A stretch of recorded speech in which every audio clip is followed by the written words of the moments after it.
존귀한 이름, 그 귀한 이름 우리 주 예수 그리스도 우리 주님을 찬양합니다. 아멘. 귀한 기도 내려온 찬양 감사합니다. 추운 날에 또 함께해 주셔서 고맙습니다.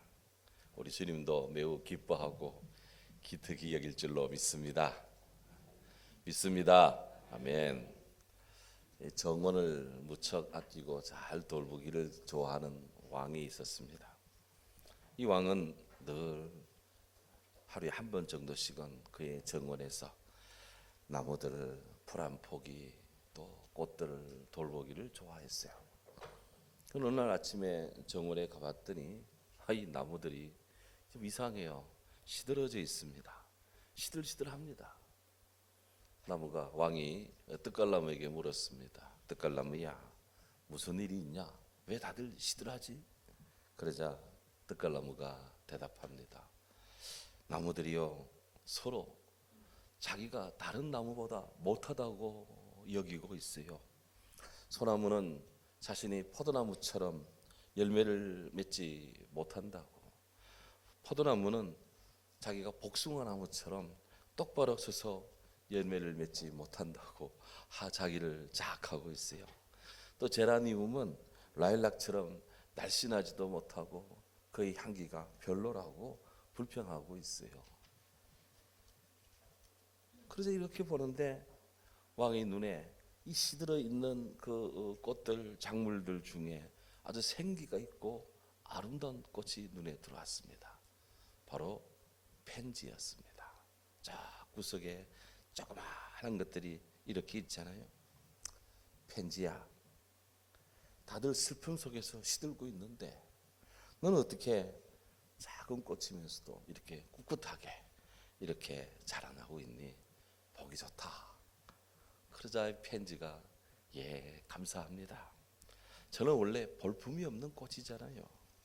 하지만 왕께서 뜻갈나무나 소나무나 복숭아나무나 포도나무나 이런 것들처럼 거대하고 좀 멋있는 이런 장대한 것들을 원하셨다면 아마 저를 뽑아내고 그들을 다 심었을 것인데 왕께서 작고 여린 저를 이렇게 심어주신 것은 저를 보시면서 조금이라도 마음의 평화를 느끼기 위해서인가 그렇게 생각이 들었어요.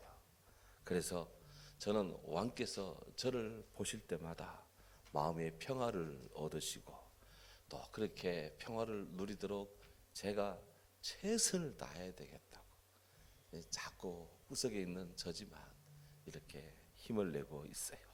이런 식의 보고를 했답니다. 이후로 그 왕을 비롯한 많은 사람들은 정원을 꾸밀 때 한쪽 모퉁이에는 이런 펜지를 이렇게 심는답니다. 펜지의 꽃 이름이 마음의 평화, peace heart, heart peace, 마음의 평화다 하는 거예요. 그렇습니다. 이 펜지 이야기처럼 겸손한 사람은 어떤 외부적인 악조건에서도 자신의 마음의 평화를 지켜나가기를 힘씁니다.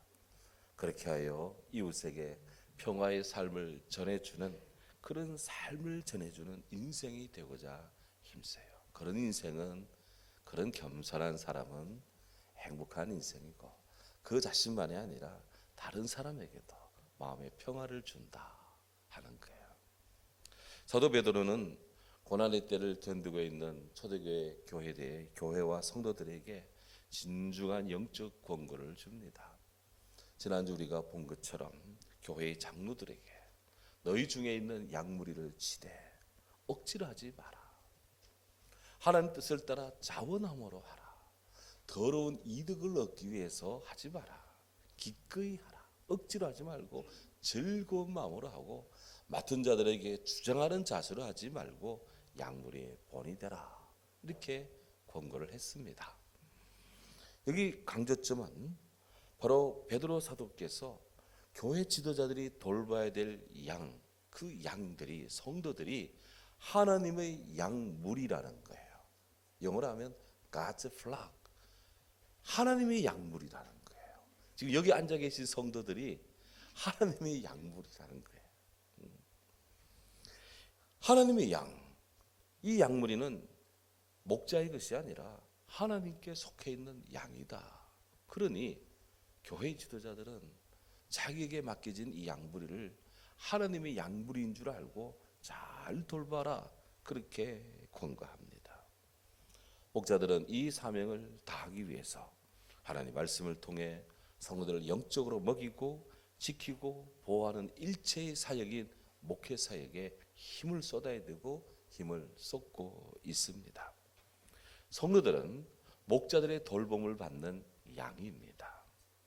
케빈 리빙과 윌리엄 펜텍의 양치기 리더십이라는 책이 있습니다. 작은 문고판 책인데요. 그 책에 보면 양의 특징이 8가지입니다. 양은 8가지 특성이 있는데, 첫째, 이 양들은 시력이 나쁘대요. 그래서 5m 앞을 잘 못 본답니다. 눈앞에 뭔가 어리어리하면 뭔가 그거를 주로 따라가는 그런 특성이 있대요. 두 번째로, 이 양은 잘 속는답니다. 그 늑대들이 이 양떼를 이렇게 먹고자 할 때 양의 형편없는 분별력을 잘 알기 때문에 예전부터 늑대나 하이에나 같은 이런 이 야생의 맹수들은 양떼를 교묘하게 유도해서 좁은 골짜기로 이렇게 몰아넣은 다음에 날름날름 잡아먹곤 한다는 거예요. 이 사람들이 이 점을 응용해서 양치기 개를 훈련시킨다고 하죠. 또한 이 양은 잘 넘어집니다. 양은 다리는 그렇게 단단하지도 못하고 튼튼하지를 못합니다. 그에 반해서 덩치는 큽니다. 특히나 털이 잔뜩 자라있을 때는 그 무게가 엄청납니다. 또 재빠르지도 못해요. 그래서 한번 넘어지면 혼자 힘으로 잘 일어나지를 못합니다.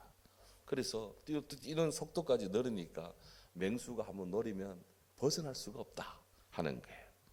네 번째로, 양은 한번 넘어가면 잘 일어나지 못하고, 다섯 번째, 그런 양이 굉장히 이기적이고 자기 멋대로 합니다.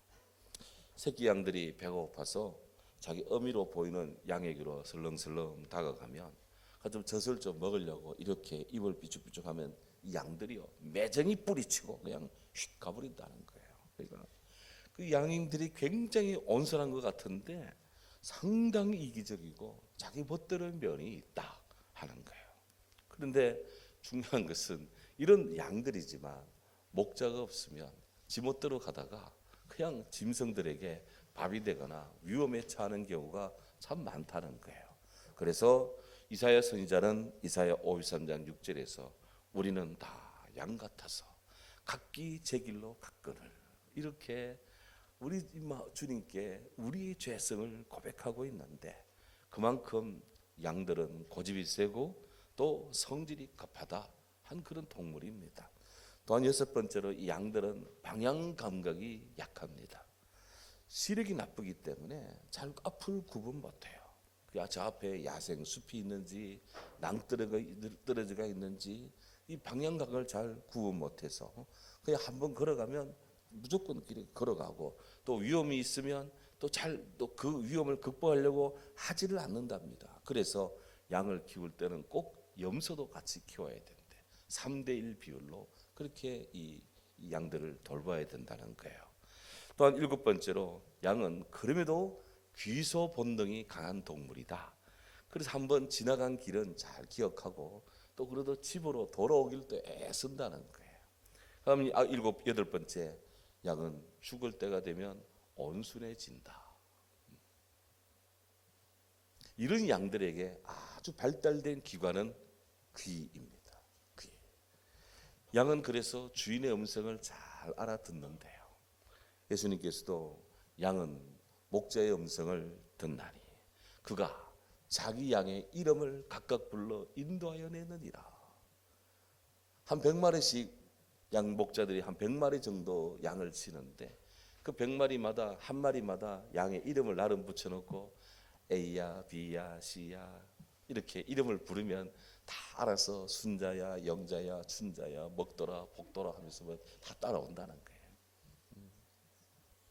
이 음성을 잘 들으면, 목자의 음성을 잘 들으면 푸른 초장으로 맑은 시냇 물가로 목자의 음성을 싫어 듣기 싫어 하고 그냥 집어대로 가다가는 그냥 가시에 긁히고 그냥 늑대밥이 될 수도 있다 하는 거예요. 주님은 교회의 이 목자들에게 하나님이 맡긴 양들을 잘 돌봐라, 그렇게 고난에 처한 교회를 향해서 권고를 했습니다.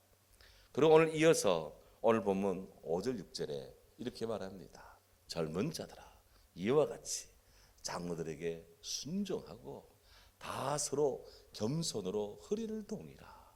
하나님은 교만한 자를 대적하시되 겸손한 자들에게는 은혜를 주시느니라. 그러므로 하나님이 능하신 손 아래서 겸손하라. 때가 되면 너희를 높이시리라.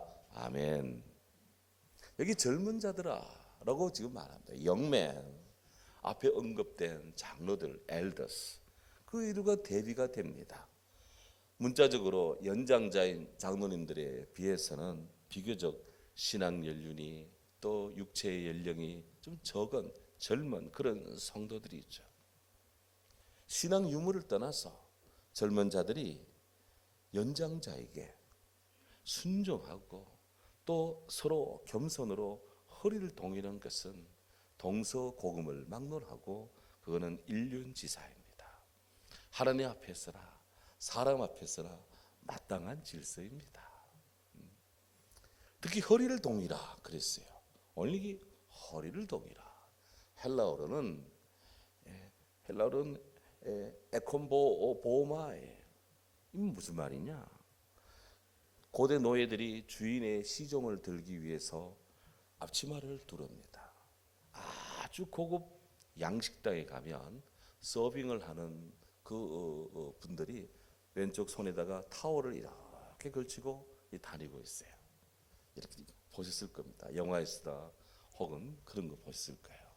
그래서 타월을 왜 갖고 다니느냐? 바로 이거예요. 허리를 동입니다. 나는 당신의 수발을 들기 위한 종입니다. 막 그런 뜻입니다.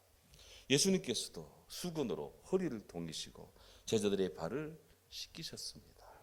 바로 베드로 사도는 고난의 시대에 직면하는 성도들에게 그날이 가까울수록 예수님처럼 섬기는 자들이 되라. 수건을 두르라. 허리를 동이라. 그렇게 말합니다. 미국 건국의 아버지이자 미국 $100 지폐의 그 초상화 주인공인 벤자민 프랭클린이라고 있습니다. 여기 지금 사진이 나오는데요. 이분은 집안 환경이 굉장히 어려웠기 때문에 2년 정도밖에 학교를 다니지를 못했습니다. 하지만 이 프랭클린은 독학을 했습니다. 독학을 해서 문리를 터득을 했습니다. 그리고 굉장히 과학적인 사고를 했어요. 그래서 이 벤자민 프랭클린이 얼마나 문리를 터득했는지 미국 독립선언문의 초안을 작성했습니다. 이분이. 더불어서 피레침을 발명했습니다. 피레침. 와. 그리고 그게 다가 아니에요. 현악 사중주 F장조를 작곡까지 했습니다. 제가 아내하고 한번 그거 지난주에 한번 들어봤어요. 물론 뭐 유튜브 통해서 한번 들어봤는데 아주 멋지더라고요. 나중에 점심시간 한 번씩 들어보십시오. 또 현대 소방차 시스템을 아주 그냥 이렇게 개발한 행정가이기도 합니다. 그냥 한마디로 만물 박사예요. 뭐 가로등 시스템도 이분이 만들었고. 그런데 이 벤자민 프랭클린은 정말 집안이 별 볼 길 없는 그런 가난한 그런 집안에서 태어나 많은 사람들에게 선한 영향력을 끼치는 자수성가한 전형적인 그냥 미국인들의 그 꿈의 원조가 되는 그런 아주 매력적인 분입니다. 근데 더 특이한 것은 이분은 굉장히 신앙이 좋은 분이었어요. 그래서 신앙적으로 철저한 자기 관리를 하며 살자. 그 같은 마음의 결심을 했는데 몇 살 때였느냐? 22살 때였습니다.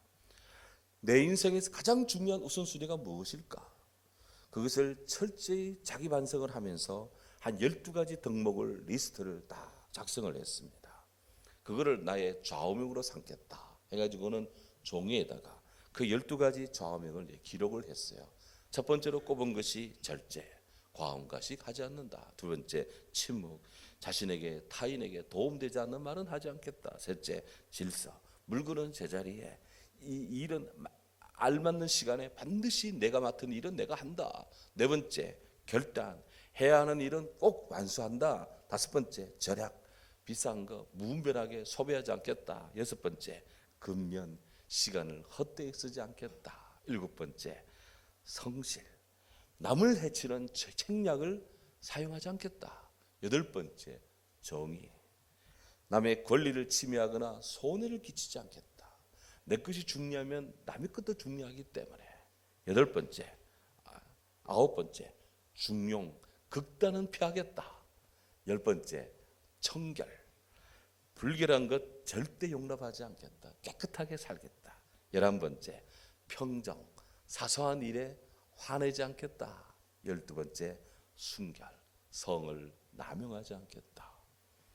이렇게 12가지 덕목을 종이에 다 적어가지고 이것을 세상에 알리기 전에 먼저 거의 교회 담임 목사님에게 보여줬어요. 목사님, 제가 이렇게 좀 하려 하는데 한번 봐주시죠.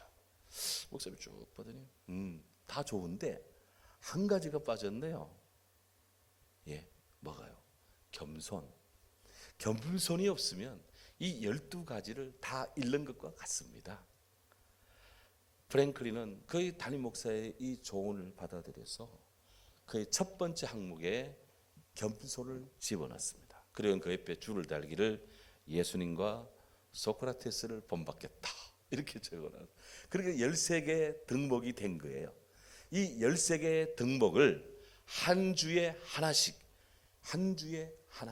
해서 13주 동안에 한 가지 테마를, 한 주에 한 테마를 계속해서 첫째 주에는 절제를, 겸손을, 둘째 주에는 절제를, 셋째 주에는 침묵을, 뭐 이런 식으로 계속 이번 주간에는 덕목을, 이번 주간에는 결단을, 이번 주간에는 절약을, 이런 식으로 해서 13주를 한 텀을 해가지고 1년이면 4번씩 해서 그의 평생에 22살 때부터 그가 78살 이 자서전을 쓸 때까지 계속해서 그렇게 그 삶을 살았습니다.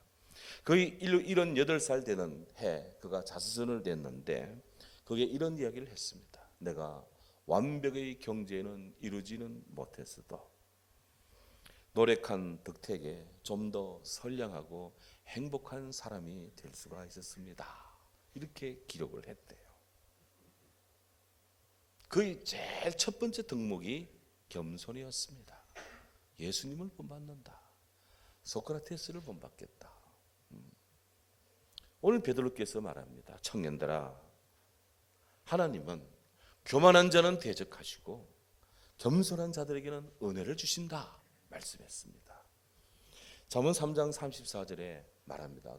진실로 그는 거만한 자를 비웃으시며 하나님은 거만한 자를 비웃는다. 겸손한 자에게는 은혜를 베푸신다 말씀했어요. 사람이 저를 비롯해서 누구나 나이가 많든 적든 겸손해야 될 이유입니다.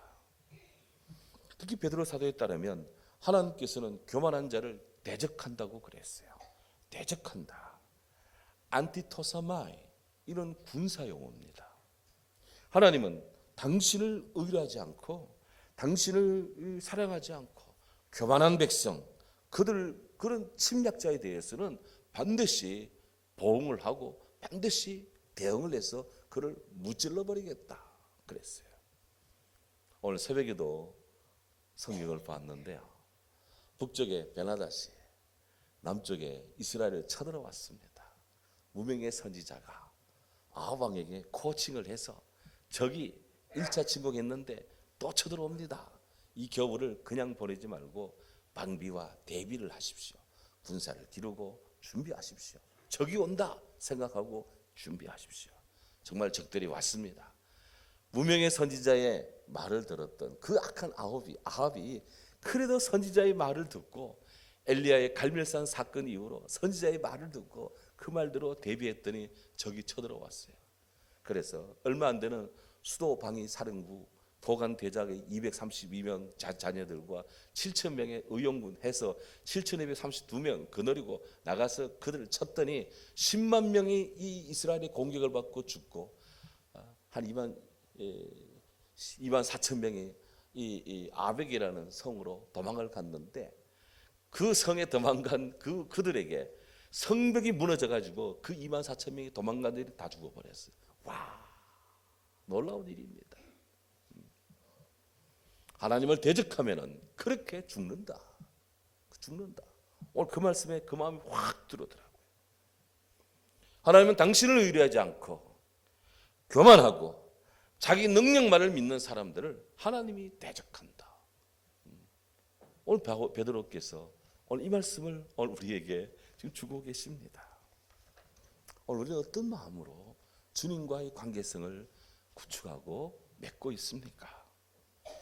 아주 자긍심이 강하고 자존심이 강하고 자존감이 강한 젊은 장교가 있었습니다. 너무나도 자기 외에는 몰랐습니다.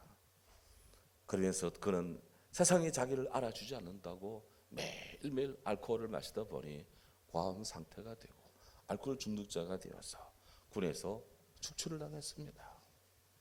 고향에 돌아가 농사를 지었고 또 뭐 사업도 해봤지만 실패를 거듭합니다. 그런 와중에 그 나라에 전쟁이 났습니다. 그 사람은 다시 겸손한 마음으로 일반 사병으로 입대를 했습니다. 그야말로 백의종군한 거예요. 군인으로서의 새로운 길로 뭔가 자기 삶을 의미 깊은 삶을 살고 싶어서 그렇게 입대를 했는데 그의 캐리어를 높이 산 군 당국이 다시 그를 장교로 불렀습니다. 소령 계급을 달아주었습니다. 부대 지휘관이 되었습니다. 그는 철저한 자기 반성 속에 새롭게 받은 이 직무를 정말 충성을 다했습니다. 그러다 보니 정말 그의 속에 있는 잠재된 탁월한 능력이 개발되었고 발휘가 되었습니다. 겸손하고 성숙한 인품의 장교가 있다. 링컨에게까지 보고가 되었습니다. 링컨이 그를 면담했고 그를 과감하게 스카우트했습니다. 그로 하여금 남북전쟁을 이끌도록 국방부 장관을 맡겼습니다. 그리고 그와 함께 링컨 후임으로 대통령까지 되게 했습니다. 그가 누굽니까? 미군 북부군 총사령관, 미국 제18대 대통령을 역임한 하이럼 율리스 그랜트 장군입니다. 그 한때는 패배의 삶, 알코올 중독자의 삶, 자기 파멸의 삶을 살다가 다시 마음을 새롭게 해서 그렇게 대통령까지 가고 인생이 이렇게 바뀌는 겁니다. 사랑하는 여러분, 오늘 성경은 말합니다. 하나님의 능하신 손 아래에서 겸손하라. 때가 되면 너희를 높이시리라. 아멘. 베드로는 주의 자녀들에게 하나님의 손이 당신의 백성들 자녀들을 구원하고 악인들을 심판하는 하나님의 손이 있다고 우리에게 일러주고 있습니다. 오늘 우리는 주님의 이 손을 붙잡아야 될 줄로 믿습니다. 오늘 우리는 주님의 이 손 아래서 겸손하게 살아가도록 합시다. 주 안에서 겸손한 것, 성도의 겸손은 자신의 한계를 인식하고 인정하는 거예요.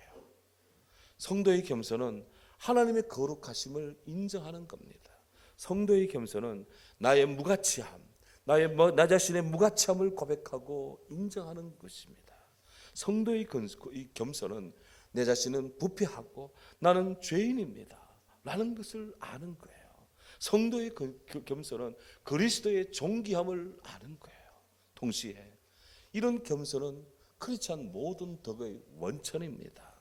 믿음의 겸손은 사람들 사이에 있는 구분, 분열, 불화 이런 것들을 없앱니다. 도리어 우리 안에 주의 평화와 주님의 자비를 심습니다. 성도는 이 겸손을 통해서 마음이 자비로워지고 평화로워지고 그렇게 해서 많은 사람들에게 어디 가나 쓰임받고 또 인정받는 소금 같은 인생, 빛 같은 인생이 됩니다. 신앙적으로 겸손한 성도가 받을 하나님의 상급은 귀합니다. 겸손한 성도의 기도는 응답을 받습니다. 기도가 겸손해야 응답을 받습니다. 겸손한 성도는 주의 돌보심을 받습니다. 아멘. 주님은 겸손한 성도들을 붙들어 주십니다. 겸손한 성도는 주님의 구원을 받고 죄를 용서받는 하나님의 은혜를 받습니다. 우리가 겸손해야 하나님의 은혜를 받아요.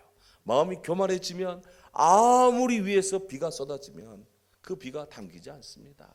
높은 봉우리에는 비가 고이지 않습니다. 낮은 골짜기에 비가 고이는 것 같습니다.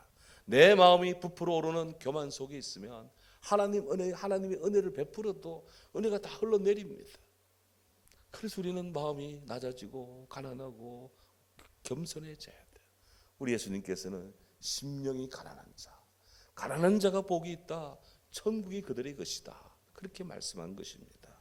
사랑하는 여러분, 겸손한 성도는 하나님의 은혜 아래 지혜가 더하여지고 존귀해지고 재물과 영광과 생명을 얻는 축복의 사람입니다.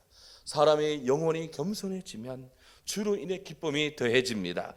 사람이 주 안에서 겸손해지면 천국에서 따라합시다. 천국에서 큰 자가 된다. 하나님 나라에서 큰 자는 땅에서 내가 크다 하는 자가 아니라 저는 무익한 종입니다 하는 자를 우리 주님이 기억하신다 하는 거예요. 4세기 후반에서 5세기 초반에 활동했던 요한 카시아누스라는 교부가 있습니다. 이분이 다마집에서 이렇게 말씀했습니다. 사람은 그 마음에서 진정 겸손해야 한다. 참된 겸손은 자기가 어떤 자세나 말투로 흉내낸다는 데 있지 않다. 속마음이 겸손해야 진짜 겸손이다. 그랬어요. 어거스틴께서는 말했습니다. 무엇이 언제나 주님을 찬미하도록 내 마음을 고무시킬까? 겸손이다. 겸손하다는 것은 무엇이냐? 자기 자신을 자랑하려 들지 않는 것이다. 누구든지 자신을 칭송하는 자는 교만하다. 그러나 교만하지 않은 사람은 다 겸손하다. 저는 기도합니다. 주여, 그리스도인의 겸손의 영성을 새롭게 하옵소서. 하나님, 저에게 겸손의 영성을 새롭게 하옵소서. 오늘 우리 모든 성도님의 영혼에 예수 그리스도 우리 주님의 마음이 가득하기를 주의 이름으로 축원합니다. 아멘. 하나님 감사합니다.